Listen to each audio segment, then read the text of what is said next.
நான் இதுக்கு முன்னாடி போட்ட வீடியோவில் வந்து சிவகார்த்திகேயன் ஒரு துரோகி அப்படின்னு சொன்னேன். அதுக்கு என்ன ஆதாரம் பா அப்படின்னு சில பேர் கேட்குறீங்க.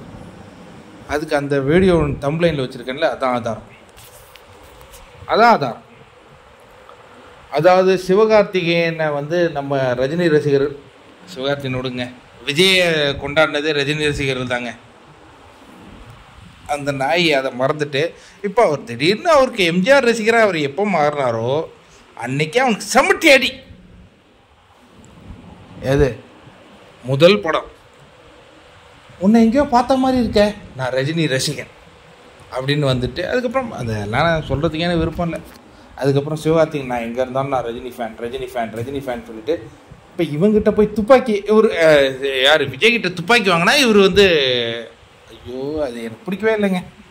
சரி விடுங்க, நீங்கள் கமெண்ட்டில் சொன்னதுக்காக அந்த பதிவு நான் அந்த போன வீடியோ தம்ப்லைன் கூட மாற்றி வச்சுருங்க, அது வேணால் பாருங்கள்.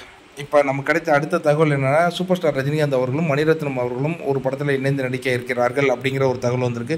இது வந்து ஒரு பிரபலமான ஒரு சைமாவிலேருந்து வந்திருக்கு. அது உண்மையாக போய் எனக்கு தெரியாது. எனக்கு விருப்பம் என்னென்னா, தலைவர் கண்டிப்பாக இந்த ஜெயிலர் 2 தான் பண்ண போகிறாரு. கூலிக்கு பிறகு ஜெயிலர் 2 தான் பண்ண போகிறாரு. அதுக்கு பிறகு கார்த்திக் சுப்புராஜ் படம் அப்படின்னாங்க. சரி மணிரத்னம் வந்தால் தலைவர் நடித்தா அது எங்கள் படங்க, யார் வேணால் இயக்கட்டும். கார்த்திக் சுப்புராஜ் இயக்கினா ரொம்ப சிறப்பாக இருக்கும். அவர் நம்ம ஆள், மணிரத்னம்லாம் நம்ம ஆளுன்னு நம்ம சொல்ல முடியாது. பட் இருந்தாலும் அவர் ஒரு நல்ல இயக்குனர் தான்.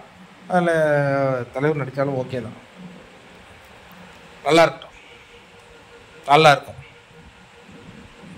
சிவகார்த்திகேயன் மேலே எதுக்கு உங்களுக்கு இவ்வளோ வன்மம் அப்படின்னு சில பேர் கேட்குறீங்க. நான் என்ன சொல்கிறேன்னா, நீ வந்து சுயம்பாவா, நாங்கள் பாராட்டோம்.